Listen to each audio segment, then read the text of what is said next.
జై బాలయ్య, జై జై బాలయ్య. లేట్ అయింది. ఈ పద్మవిభూషణ్ అవార్డు కూడా త్వరలోనే వస్తుంది. గారికి పద్మభూషణ్ అవార్డు వచ్చింది కదా, ఎలా అనిపిస్తుంది? చాలా చాలా సంతోషంగా ఉంది. ఆయనకి పద్మభూషణ్ అవార్డు రావడం చాలా వరకు లేట్ అయిపోయింది.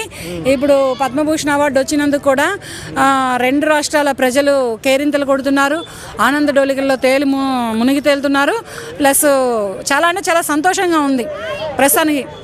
బసవతారక హాస్పిటల్ కానివచ్చు, ఎలా మంచిగా చేస్తున్నారమ్మా ఆయన? బాగా చేస్తున్నారు. బసవతారకంలో క్యాన్సర్ పేషెంట్లకి సేవే కానీ, అతను ఒక పదవిలో ఉండి ప్రజలకు సేవే కానీ, సినిమా ప్రపంచంలో ఒక హీరోగానే కానీ ఎన్ని రకాలుగా కూడా ఏ రకంగా కావాలంటే ఆ రకంగా అతని సేవలు అతను అన్ని స్థాయిలలో అందిస్తున్నారు. కనుకనే అతనికి రావడానికి పద్మభూషణ్ అవార్డుకి అర్హుడు అతను ఫస్టే. కాకపోతే ఏంటంటే ఇప్పుడు అది లేట్ అయిపోయింది ప్రస్తుతానికి. ఆ పద్మభూషణ్ అవార్డు అనేది లేట్ అయిపోయింది. త్వరలో కూడా అతను పద్మవిభూషణ్ అవార్డు అందుకుంటారు.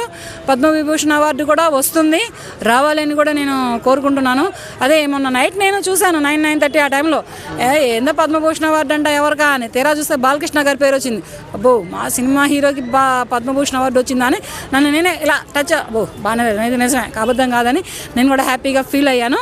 బట్ వస్తుంది, రావాలి. ఇంకో పద్మవిభూషణ్ అవార్డు కూడా రావాలని మరీ కోరుకుంటున్నాను. మా వీధిలో అయితే అతని అభిమానులైనటువంటి ఆడపడుచులు ఒక హంగామా చేసేసారు, ఒక హడావుడి చేశారు.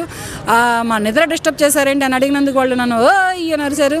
ఏంటమ్మా ఏంటంటే బాలకృష్ణ గారికి పద్మభూషణ్ అవార్డు వచ్చింది మీకు తెలుసా అని ఒక ఆనంద డోలికలతో చెప్పారు.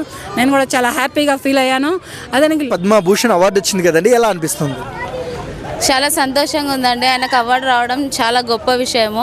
ఎందుకంటే ఆయన చాలా చూశాడు, ఆడపిల్లల గురించి ఆయన ఎలా ఉంటుంది ఏంటి ప్రతి ఒక్కటి ఒక సినిమా ద్వారా కానీ ఏదో ఒక రకంగా ప్రజలకు తెలియజేయడం కానీ, ఒక సినిమాలో అందరూ ఏదేదో కంటెంట్ల కోసమో దేనికోసమో సినిమా తీస్తారు కానీ ఒక ఆడపిల్ల గురించి సినిమా తీయడం అంటే బాలయ్య తర్వాత ఎవరైనా.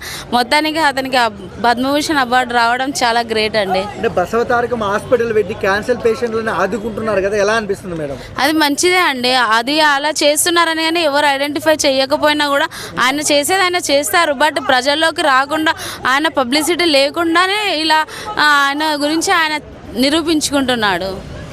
సినిమాలలో గాడ్ ఆఫ్ మాస్ గా ఉన్నారు, ఎలా అనిపిస్తుంది మేడం? Wow super. అసలు ఆయన స్టైలే వేరు, ఆయన తీరే వేరు. బాలయ్య అంటేనే జై బాలయ్య. అండ్ అన్స్టాపబుల్ గా ఆయన కెరియర్ వెళ్తుంది అంటారా ముందుకి? షూర్గా వెళ్తుంది, పక్కా వెళ్తుంది. ఎందుకంటే తను ఒక మూవీ యాక్టర్ అనే కాకుండా ప్రజల్లో తను ఎంత చేస్తున్నాడు, అక్కడే ఆ ఊర్లో ఎన్నిసార్లు గెలుస్తున్నారు అనేది ప్రజలకు తెలుస్తుంది కదా.